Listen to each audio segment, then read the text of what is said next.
All right, we are recording. So thank you for being on with me today. Thank you for having me. Tell me about yourself. Who are you? My name is Hayley. I am a modern day housewife, I want to say. That's who I am right now. Yeah. I am a recovered alcoholic and drug addict. I'm 28. I spent the years from 16 years old to 20, I want to say 7, almost 28. Over 10 years of my life I spent being a raging alcoholic. I am 1 year sober. Actually, I just celebrated my anniversary. That's on January 17th.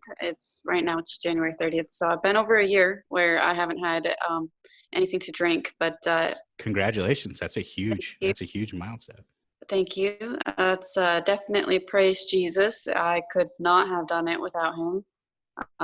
I was only able to quit drinking because of the drastic places that God took me. Let me just start out where will you pan I the was camera up? Sorry, will you pan the camera up just a tad? There we go. That's perfect. Sorry to break the story for that, but let me start out with my childhood. I was not born into a Christian home. My mother was not married. I didn't grow up with a father. She had 3 children, and she was an atheist. Mm-hmm. So basically what happened was, growing up, my sisters and I didn't know anything about God, but fortunately for us, there was actually a woman that lived a couple of houses over from me that grew up, that had a daughter about my age. And so we grew up being best friends. And her mother was the lady that would clean her local church on Saturdays. Nice. Yes, it was an Episcopalian church. It was a big fancy cathedral, but so even though my mother didn't believe in God, she allowed this lady to take me to service. So I did kind of grow up in a church, but I want to say it was more of a, there's Christians that always go to church, but they don't really live a Christian lifestyle. They just go just to look good for other people. Yeah. It's kind of like that, but kid version, if that makes sense. Like I went to church, but it didn't affect me. Mm-hmm. So that was that. My mom let me choose my own faith, even though she didn't believe it. But right. So fast forward a couple of years into adulthood. I had been, like I said, drinking for many years, and I was living in Vermont, completely miserable. All I know is alcohol made me absolutely miserable. And so one day I had a day off from work. I was working in a grocery store. I had the day off. I was in my house alone, drinking. It was probably about noon, and I just remember my house was a mess. There was empty beer bottles all over the place. I hadn't had a bath. I was just awful. And all of a sudden, I heard a knock on the door. So I entered the door, and there was a lady, 2 ladies. They were both older ladies in their 70s. And one of them was holding a Bible. Another one was holding pamphlets. And they said, "Do you have a relationship with Jesus Christ?" Obviously it was a Jehovah's Witness, if you can, see where I'm going there. Sure. And I said, I looked, at this lady. It turns out her name was Margot. I looked at her, my hair's total mess. I probably smelled really badly, and my house was just a total wreck. And I said, "You know what? I've been actually asking for a Bible for about a month or so, because at that time in my life, I felt like really empty and really depressed. And so I kept saying, I need a Bible. I need a Bible. I need a Bible. I need a Bible, because, the general preconception that I'm looking for, that, everybody has that only God can fill. Right. I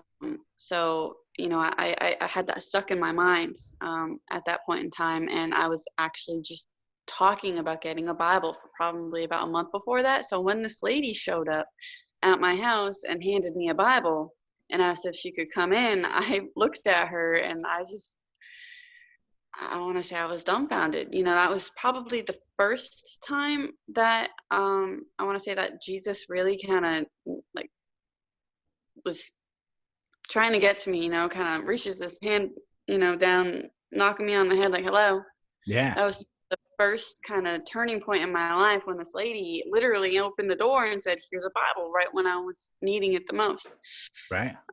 So anyway, fast forward a year. And I find it's fascinating too that it was, I mean, the Jehovah's Witness, God's using Jehovah's Witnesses to as one of the many stepping stones towards giving you the true gospel, which is just an amazing thing. Yes, yeah, it was. And the lady that I was visiting with was an amazing lady. She was, like I said, she was older. She was about 70. She grew Sure. up as a Jehovah's Witness,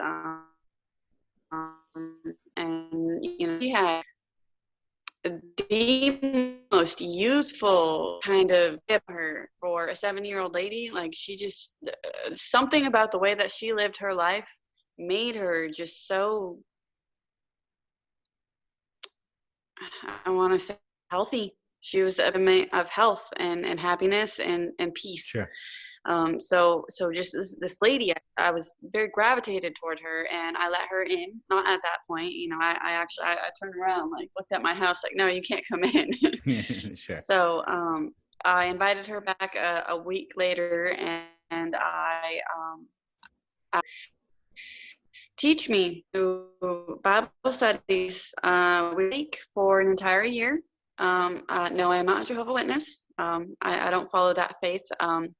But what it did was it got me into really wanting to read the Bible and to know more about it, Right. without any propaganda. I'm not to be offensive or anything, but without the Bible itself, well, I wanted to read. But of course, I just was so stuck in the alcohol at that point that not even those meetings could shake me out of it.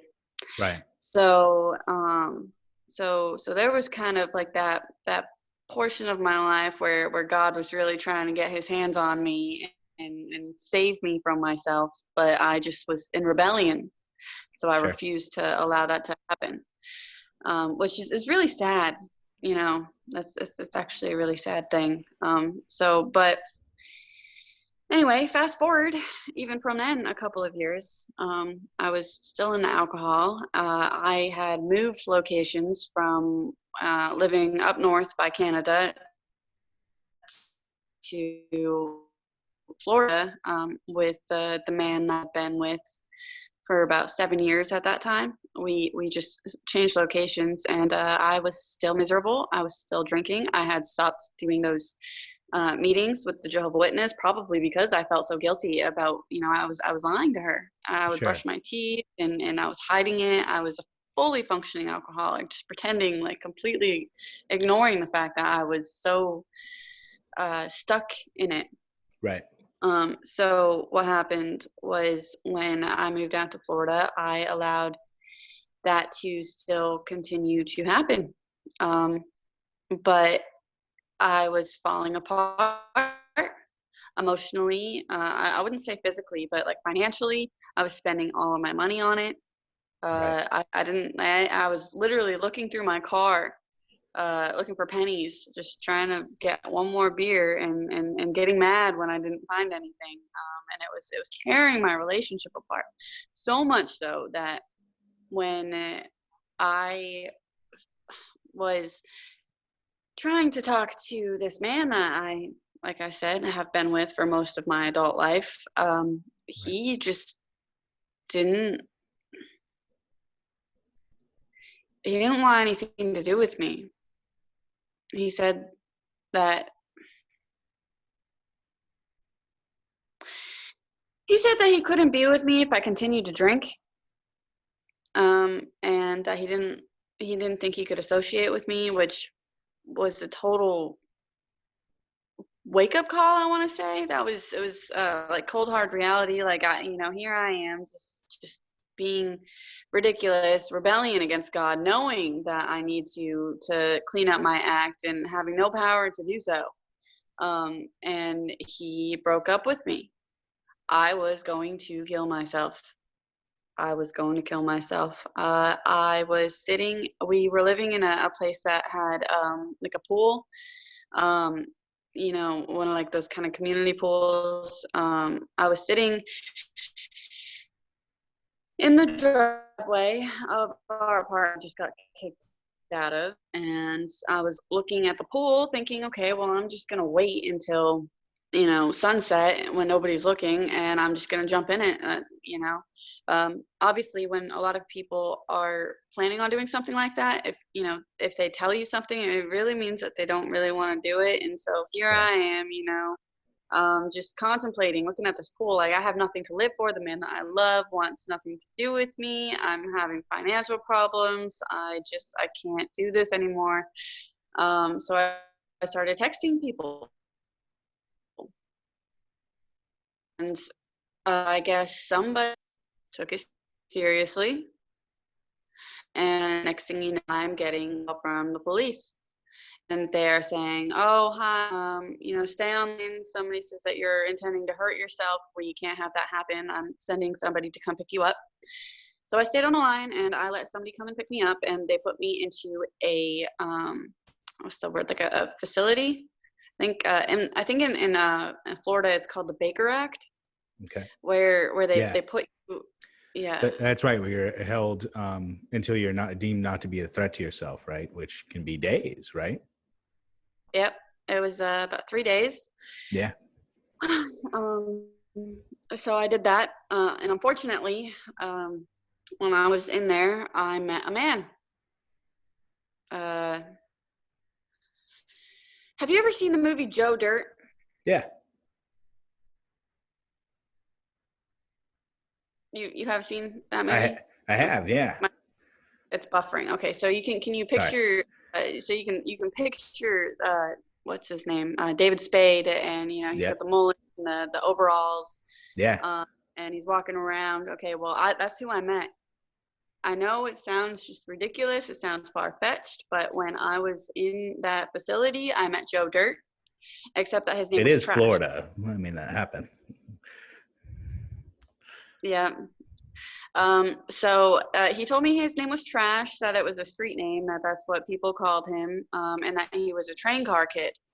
And train car kids, supposedly, according to this man, they don't fit into society's norms. They don't.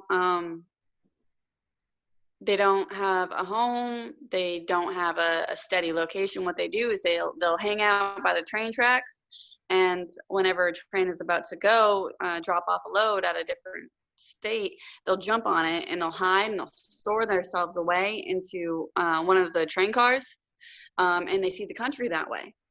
Um, here I am, still completely drunk, from all the alcohol that I had in my system. And the man that I loved broke my heart, said that I was not welcome in his life anymore. I had nothing going for me. So when we got out, because he got out a little earlier that day, I found him and I met him. And we ended up going to Mississippi.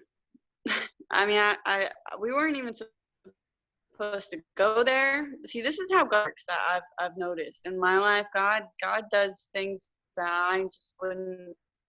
I mean, basically, what I wanted to get a car at that point in time. I did have a car. Basically, what I wanted to do was I wanted to go to Mardi Gras. us in Louisiana. We were in Florida. So what I wanted to do was I wanted to take this total stranger that I had no idea who he was, and go to New Orleans and just live in rebellion. I guess that's the best way to put it. Right. He had other plans. He told me he was going to go to New Orleans, but in reality, he was actually trying to bring me up to a small town in Mississippi called Meridian to go and sell me for methamphetamines. And that is what he did. Okay. Yeah. Now, I'm a blonde little white girl that grew up, middle class, not like rich or anything, but, I never really wanted for anything. I didn't know anything about poverty. I didn't know anything about drugs. I mean, I knew a lot about alcohol, but I didn't know anything about, anything like that.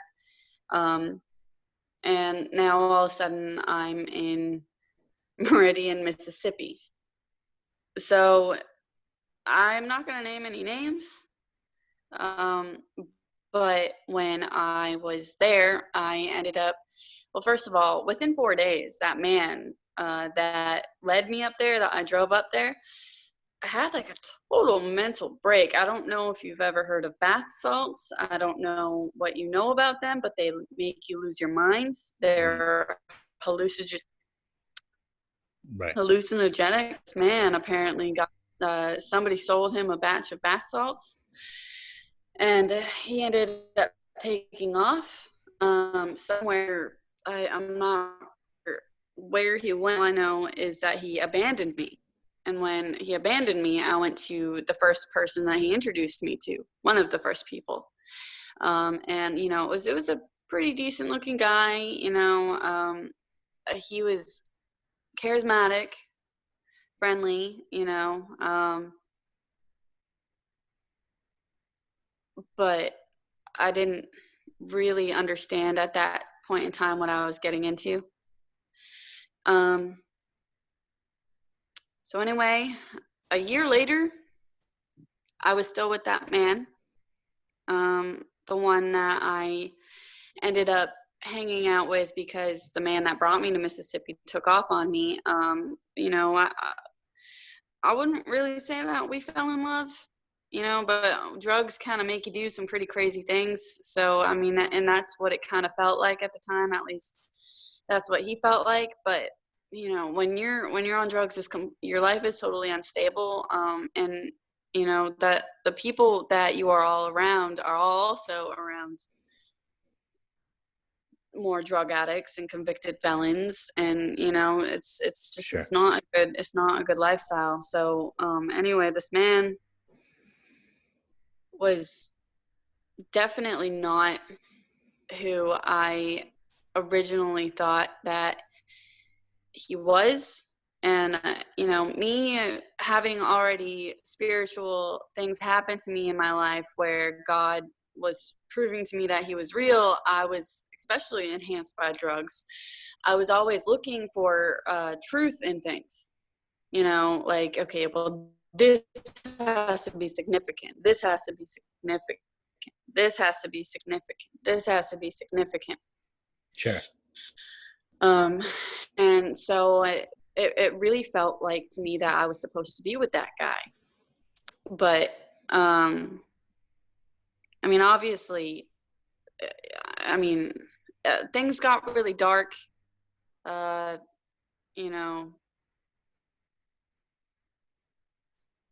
like just, I was always around a bunch of people that I didn't know.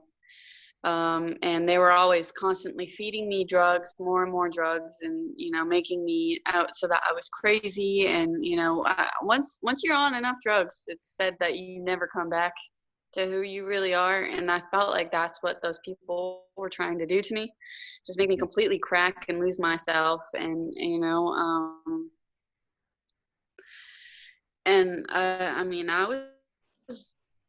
I was definitely getting there. I was only drugs for a year, but I have to tell you, it took me 6 months to come down. Sure. Anyway, so basically when I'm sorry, basically when Yeah. I was at my lowest point, I want to say, Hmm. where I was giving up on everything. I was giving up on love. I was giving up on life. I didn't really care about anything. I was sitting in a hotel room one day, literally filled with strangers. I didn't know anybody. And, they're all doing drugs, and I had just bought some, and I had it in my pocket when all of a sudden a police officer showed up in the hotel room. Now, this police officer, I still don't really know why he was there. I think somebody ended up telling me that there was like a dog barking and somebody had reported it, and it was like a random kind of report, and it wasn't really even supposed to happen that way. But anyway, so when they showed up, I there was probably a person that I knew almost kind of, that like I knew by association, looked at Right. me and said, "Here, give me your drugs, give me your drugs. I'm gonna flush it down the toilet. Give it to me, and we'll get rid of the evidence. Like my girlfriend has a warrant. Like I can't have any drugs be found in here." So I gave him like one thing, but like I looked at him, and I, I knowingly just kept the rest of whatever. I mean, I was miserable. Half the time I was being even want and being locked into houses that I wasn't allowed to leave. And if I did leave, I would walk down the street and find that I had nowhere to go, turning right back around and back to the place that I had just left, because at least I would know somebody there and I Right. had a roof over my head, you know? So it's like just I was I was just at that point in my life where, even jail sounds appealing. Sure. I don't know if I'm explaining this right. It's hard to talk about this with somebody that doesn't really know me or my story, you know? Sure. But so It's anyway, yeah, I'm tracking though. I mean, it's I think I'm following everything correctly. I'm sorry for all you've been through. I mean, it's okay. Thank you. But anyway, so that was my past. That was the story of how I got to jail. Yeah. Um, I went about as far as I possibly could go the wrong way, you Right. know, the prodigal son kind of thing. I went as far as Yeah. my feet could take me. Um, and then I was in jail. But there's so many different ways to rebel, right? Um, so that is no more rebellious than somebody that's deciding they're just going to make $1 million their own way and going off to Harvard, right? And just living that life. That's equally as rebellious a lifestyle. And so I just want you to know that you did not rebel any more than everybody's rebelled, I think, at some point in their life. Well, thank you. Um, when I was in there, I was in jail for 7 months. And there was obviously a bunch of other ladies that were with me. Mhm. And I wouldn't say every Saturday, but most Saturdays, there was actually a crew of women that would be from the local church that would come in and meet with us, and they'd play a gospel song. Mostly it was Zach Williams' Chainbreaker. They would play that on a little CD Yeah. player, and everybody would get to listen to at least one, kind of Christian music song. They'd give a little bit of a sermon, and sometimes if people didn't have Bibles, they would give us like a copy, which, by the Sure. way, hang on, I have a copy. So when I was in there, I actually found out that one of the churches, if you wrote them, would give you your own copy of something called the Life Recovery Bible. Oh yeah. Yep. So I wrote them, and they gave me a free copy of it, and I sat down and I started to read. Originally I was reading. I was reading out of Our Daily Bread, at the top of the thing where it would say daily reading, you read out of Acts, and then, the Yep. Old Testament. So I started doing that, where I would read just daily. I'd read a little bit out of the Old Testament, a little bit out of the New Testament. I read that every day. Yeah. And then I just got so interested in it that I couldn't stop. I would start reading 3 days at a time, 4 days at a time, 5 days at a time, and I'd just sit there and I'd lose track. And so what I did was, eventually I stopped doing that, and I went to the beginning. I went to Genesis, and I know they say that you shouldn't do this. I went to Genesis. I started reading. I just read the whole thing. That's phenomenal. I ended up finishing it.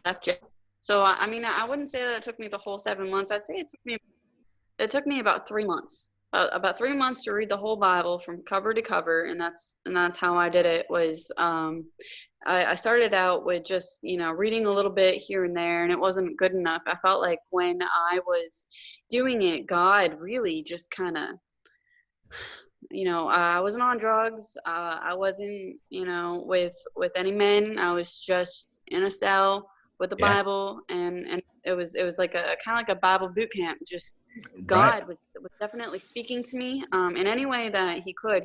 I started picking up on things that I would hear other girls saying, scriptures that I would hear out of their mouth. On TV, they would sometimes share gospel movies. Sometimes they would share like just sermons. Charles Stanley. Like on Sundays they would show Charles Stanley talking. Right. And God was kind of speaking to me, in ways where I would be like, oh, I just read that, or I was just talking, little confirmations that kept happening over and over and over and over. Right.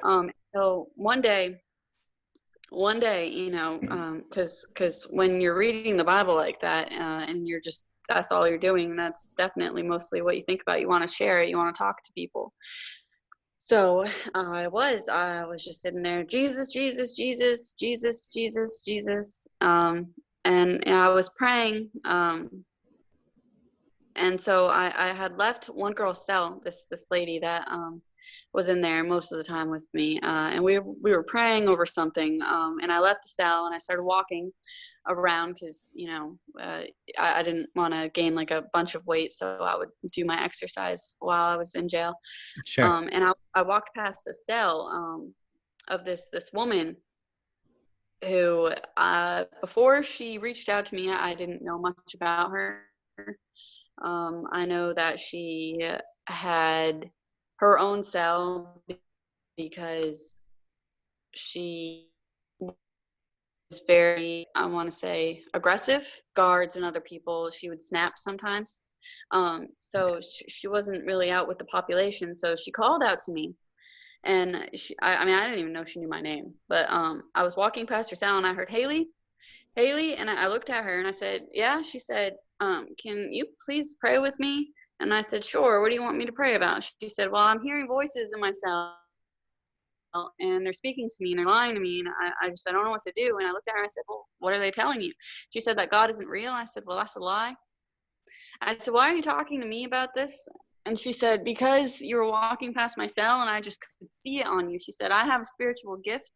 She said, I can tell when people have God, and I know that you have God. Now, will you please pray with me?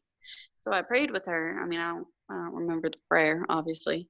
Um, but I did that, and, she said that she felt a little better and had read the Bible. And so I said, okay, well, you know what? They say that you should really start reading in John. So do you want to do a Bible study with me? Now, of course, I had also been, doing for an entire year Bible studies with the Jehovah Witness. So I know from at least the receiving end kind of what to expect. So, Right. and on now I'm on the end where, I had most of the Bible under my belt, not Jehovah Yeah. Witness, but just straight, just straight Bible knowledge. Right. So I kind of knew almost kind of where to start.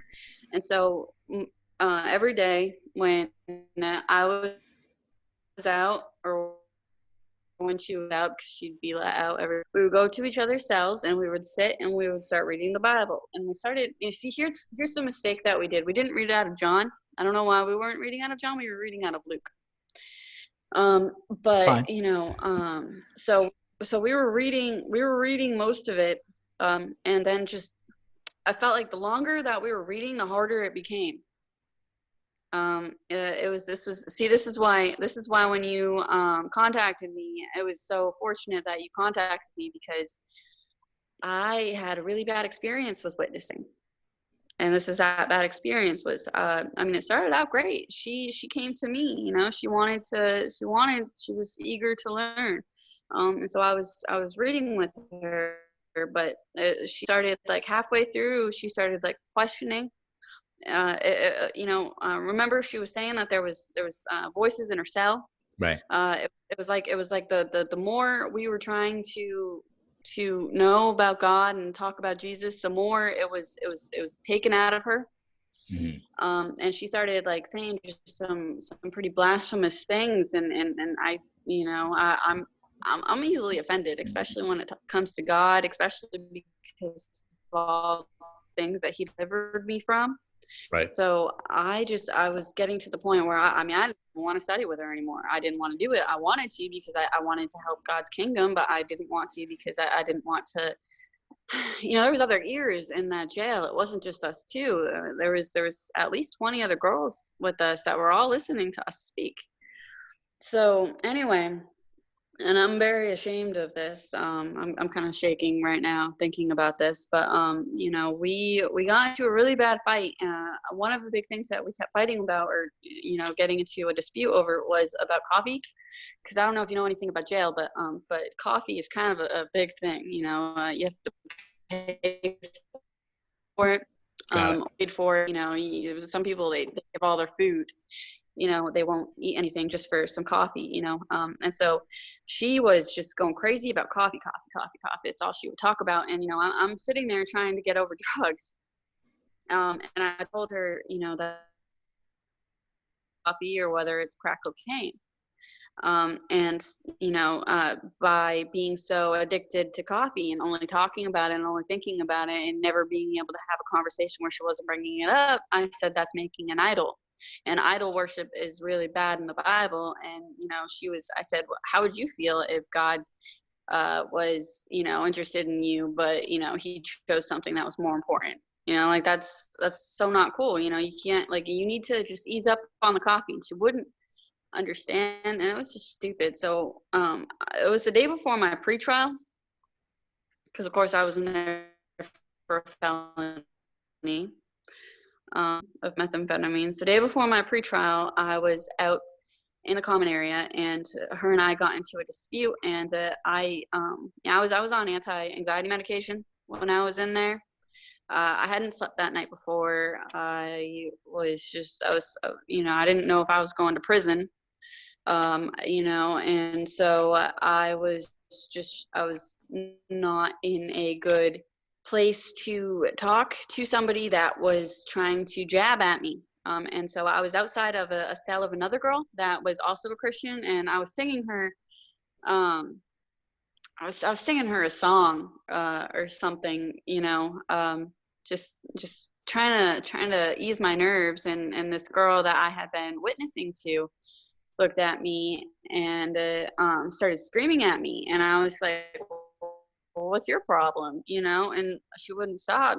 I'm not going to tell you what words she was saying, but she was shrieking at me over and over and over again. Remember, this woman was kind of mentally ill. Sure. So I, being at that point, I'm not condoning bad behavior in any way, shape, or form. Obviously, I got into a lot of trouble over this. I picked up my coffee, a cold coffee. It was like a breakfast coffee. It was, it was not hot. Trust me, it was not hot. I picked it up and I threw the contents of my coffee in through her cell door, and I hit her, covered her with coffee. The day before my pretrial, I had been in there for 7 months. I had been witnessing to this woman for about 4. And now here I am throwing something on her. That really kind of messed not only with me. I'm sure it messed with her. First of all, I let her have what she wanted. I gave her the satisfaction. But Right. anyway, what happened was I almost didn't get out of jail. I had my trial came and went for the crime that I had committed. And I, had my stipulations. Sure. But then all of a sudden I had that new charge. I had a new charge. She was pressing charges. Simple assault with bodily harm for a cold cup of coffee. And, I told her, like, we didn't really talk, in jail, that kind of stuff happens all the time, and it was definitely not good, and I would definitely never do it again. But she did say that she was going to press charges, and so right before I was let out, I got served another paper, and because my family, who I reached back out with, now the man that broke my heart in the first place, the one that told me that he couldn't associate with me because I was drinking alcohol. See, alcohol really ruined my life. It wasn't the drugs. It wasn't anything like that. It was the alcohol that totally just destroyed me. This man that told me he couldn't be with me if I wouldn't stop drinking, I reached out to when I was in there, and we reconciled. After everything that had happened, him and I decided that we could get back together.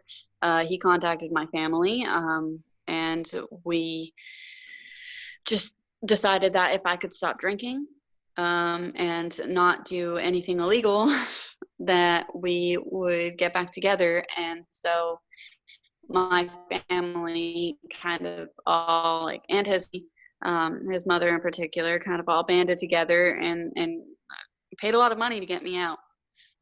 And so only because of that, my sister chipping in, him and his mom, because it was a lot of money. Even after I had that charge added to my rap sheet, they let me out on I can't think of the word right now. It's called I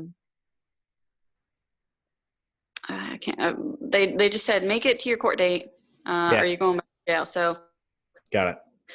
So anyway, I had another court date, and I was really worried about that because what I had wrote a letter to my attorney. I wrote him like a few letters while I was in there, explaining my situation, giving him my testimony, telling him that I was saved and I was a Christian, and that it was all just a total train wreck. And what I ended up getting for my felony, which I had prayed about for 7 straight months, nonstop, was they gave me a year probation, unsupervised, as long as I would pay all of the money. So, but they said that if I get into any more trouble at all, that they will not take that felony off my record. And, obviously if I get caught with any more drugs, which I'm not on, that they would double my charge, so that's just the repercussions. But so I didn't get served that paper for throwing the coffee until after the trial had taken place, and so I was in a new position where I had made a very bad mistake that could totally ruin my life. And so for the next 2 months, I got out of jail. I was really worried that I was not going to stay on the right place, right path. I was afraid that I would just stop praying and reading the Bible, and that I wouldn't do anything productive, that, I would go right back to alcohol and stuff. But I had a lot of people praying for me, and I was still praying. And so I had to wait a couple of months until my next court date, and I was really afraid of what would happen. So I went to my court date, and it turned out that she didn't show up, and my charges were dropped. And everybody that I knew was all just like, oh, well, what a waste of time. We had to bring you to court, and like, she didn't even show up, blah blah blah. And I'm just kind of looking at them, because I'm surrounded by a lot of non-believers. Sure. And I'm looking at them like, you don't even understand what just happened. It's like, God completely saved me again. I did not deserve that. Not with the things that I did. Not with the woman. Just the person that was involved with this additional charge. The background. I just couldn't believe that she didn't show up. I couldn't believe, when the judge looked at me and said dismissed, I right then and there really decided I couldn't ignore this anymore. I couldn't pretend like it's not a big deal. It is a big deal. God has really just completely saved me over and over and over. And I'm shaking right now. I'm sorry. That's great. I don't think that's great, but God really is my life. So it's been a few months since that happened. Like I said, I just celebrated my 1 year sober. I have been drinking since I was 16, so I literally have never been sober a day in my life until now. Well, in my adult life. So Right. I'm with the man that all of this, before all of this even happened, and we're together. We're very happy. Right. We're not like rich or anything like that, but obviously we wouldn't want to be. We're living humbly. And you know what? When you found me, I asked you a couple of questions. Yeah. I asked you a couple of questions about like baptism and stuff, and you asked me if I was a member of a church, and at that time I was not. Right. But I think I told you that his coworker, his husband was a pastor. Yeah. So we went to that church. It ended up being a Pentecostal church. It was 40 minutes away, so it's too far for us to go. But we did go, and it was really nice. And then after that, we decided to look, because obviously the sheer volume of how important this was to me. Sure. I kept stressing it to my fiance. We're gonna get married pretty soon. I kept stressing to him how I wanted to find a church, and so we decided that we were gonna look around, and we found a church that is only 2 miles away, and we have been going to it. That's great. Yeah. So we have been going to church. Actually, I went to it this Sunday, and they ended up asking me. Well, they didn't ask me, but they ended up in the ceremony. They were talking about how they were looking for people to clean the church, because I guess the church cleaning crew, something has happened with somebody. And I just, like, you should have seen me when they were, because my fiance, he's a believer, but he's lukewarm. He's still getting there. Sure. And so he's sitting right next to me, and we're looking for somebody to clean the church, and my face just was like, so he kind of nudges me in the side, like, Hayley, I know you want to do that. And so I'm like, I don't even know how to do that. I don't know if they're gonna accept me. And so I after church, I ended up going up to the lady that they were talking about, that coordinates all of that stuff, and I volunteered. I still haven't done Right. it yet. I'm gonna do it next Friday. They alternate or whatever, every other Friday or whatever. But I looked at that lady and I said it would really be an honor, because my mother was an atheist, and the way that I started going to church as a kid was because the woman that lived right down the street from me, she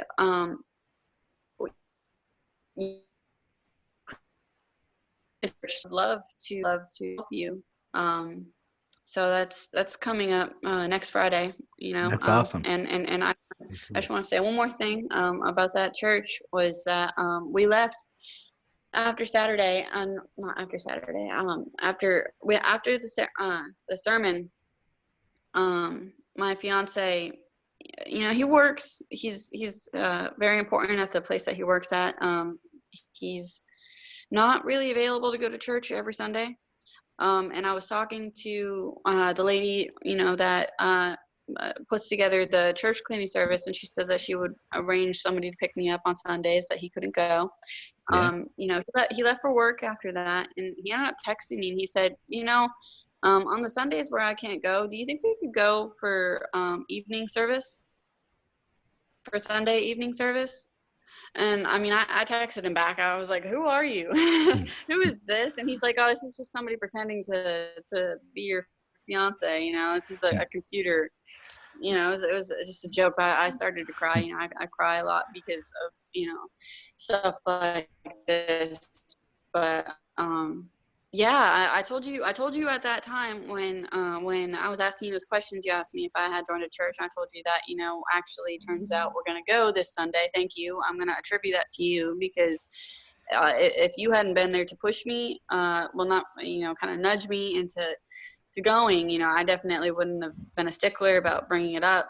So I really needed your ministry to reach out to me, because like I said, my example, like my past of failing so bad at witnessing, failing so terribly, it's just good to know that there are other people, and that there is a correct way to do it, and that people can learn and practice, and to grow in being able to do these things. And I would love to continue to spread the news of the gospel, especially with what happened to me. God is real.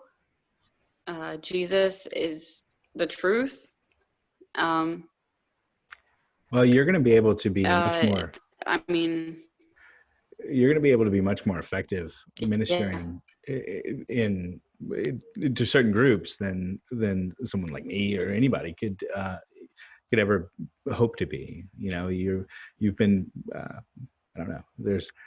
We each have our strengths and our certain past and those types of things, and so it can be incredibly effective. And also too, keep in mind that even so Paul or Peter, they would speak at a congregation or speak. They would go up to a synagogue or in the marketplace and they would give a speech, and some would believe, and some would want to kill them.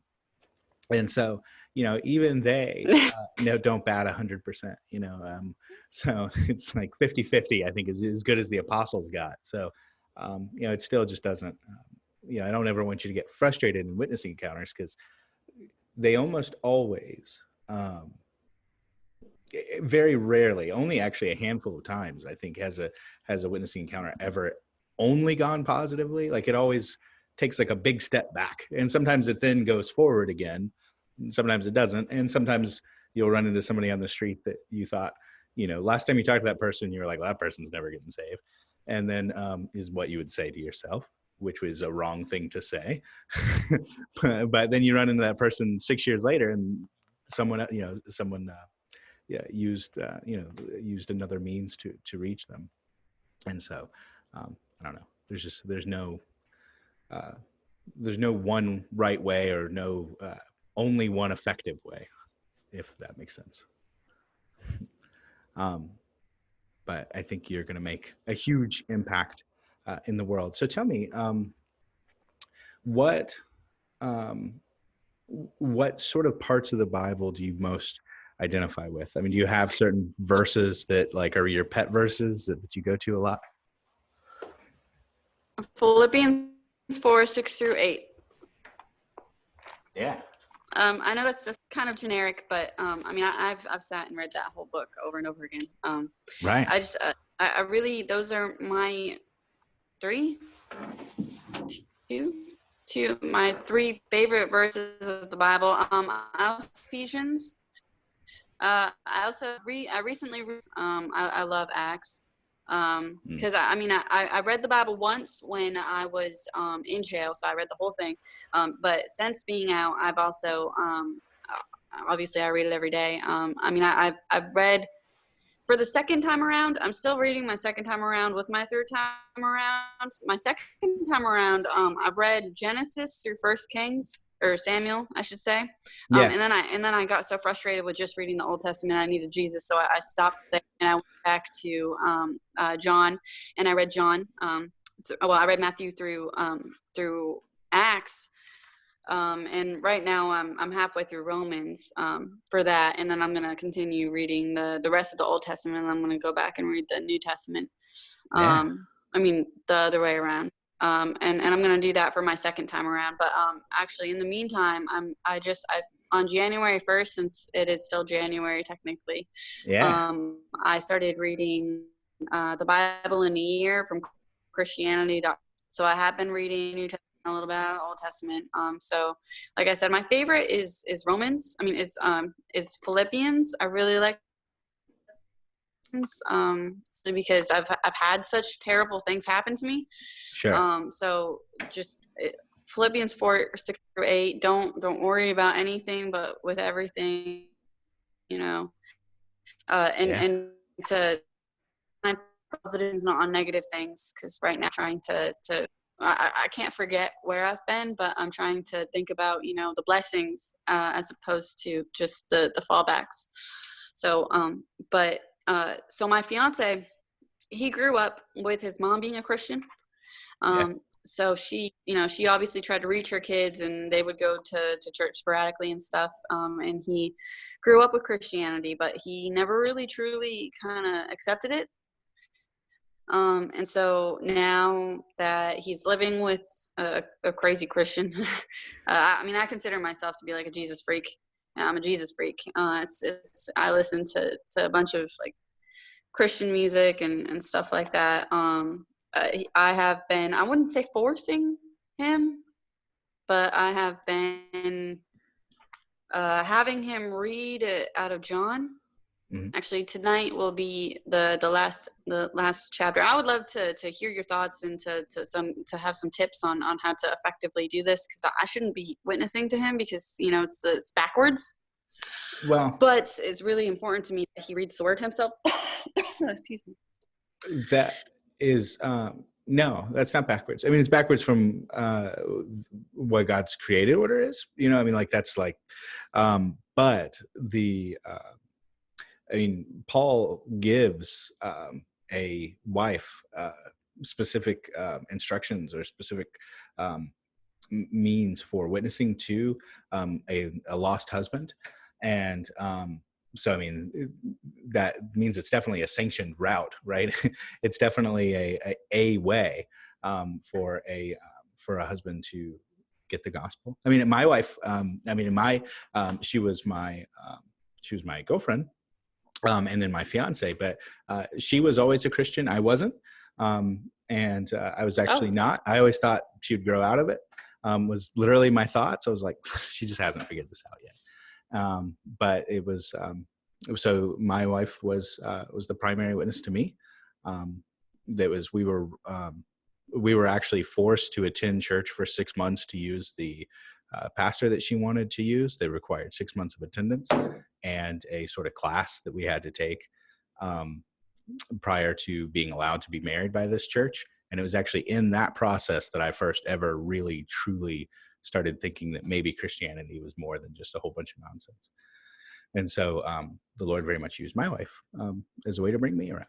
So yeah, no, that's good. That's a good thing. Sometimes it's the husband first. Sometimes it's the wife first. I don't know. Recently, I mean, and like I said, from my own personal experience, it's usually the wife first, and then and then the husband. I don't know why that's been that way recently, but yeah, no, that's a good thing. Well, I'm glad that she did. And I'm really thank you, Skip's wife. Thank you, Yeah, because if she for hadn't sure. done that, you and I wouldn't be having this conversation today. So, That's well, right. how did she do it with you? He's been reading one chapter out of John a night. So with me, it was more she forced. She was really insistent on who we got married by, and then they were the ones that were actually forcing us to actually take the class. Okay. So, which she had a little bit of help because if I wanted to get married, I had to do it. Um, but that was so that was sort of a unique time. But I mean, John is a good one to study in together. You know, there's I will say a ministry, the Bible Project on YouTube is, in my opinion, a very effective means of introducing someone to Scripture. Shout out to the Bible Project guys, who I'm sure don't watch this, but that's but but they basically take each book of the Bible and break it down into a sort of like animated summary, and it is intended to be that you watch those videos and then read the book, and those videos help you understand the book. But if you but it also has been a great way to I don't know, it's just a great way to it's just easier to get someone to watch a 3-minute YouTube video sometimes than it is to get them into the word, and you're still getting them in the word by doing that. And so you can try using that as well. Oh, that's a good idea. Basically, I've been having him read it out loud himself, because I read the whole book of Genesis to him. You know, he'd be laying down, and I would read out of Genesis. I'd do it a chapter at a time, but like I really felt like it didn't soak in. And so I said, okay, you need to know Jesus. You need to read the New Testament. So he's like, but I don't like reading out loud. I hate it. But I said, I don't care. I don't care. We fought about this, but he did it. He read chapter 1, and then we have a King James Foundation Study Bible, so I would have him read like the actual scripture, and then I'd read him the study parts for a little bit more. So we've been doing that where you're going King James. King James is hard reading, so that's. I'm a snob. I am a snob. That's all right. I'm certainly not anti King James. Just it's not the only one, right? Right. Well, I mean, like I said, my first one was with the Life Recovery Bible. That was my whole first time. I'm thinking since we are on the final chapter of John, since we read King James, I'm thinking we're going to read it again. We're going to read it in the Life Recovery Bible and see if he understands it better. Yeah. Either that, or we'll start. I don't know. Yeah, I'm going to have him reread John and see if it. And then after that, we're going to move to Matthew, and then Mark and Luke, and then since Acts is the second book to Luke, we'll just do it that way. So it's kind of. This is a passion of mine. There's so many tools now. Like I have an app on my phone that is actually, shout out to another ministry called the Streetlights Bible. It is a great. It only the New Testament's free, and I've been too cheap to buy the rest of it. But the New Testament is free on the Streetlights Bible, and it is a full translation. It's the NLT, which is also not it's the New Living Translation, which is an okay translation. Yeah, that's what I have right now. That's the life. That's the it's a fine translation.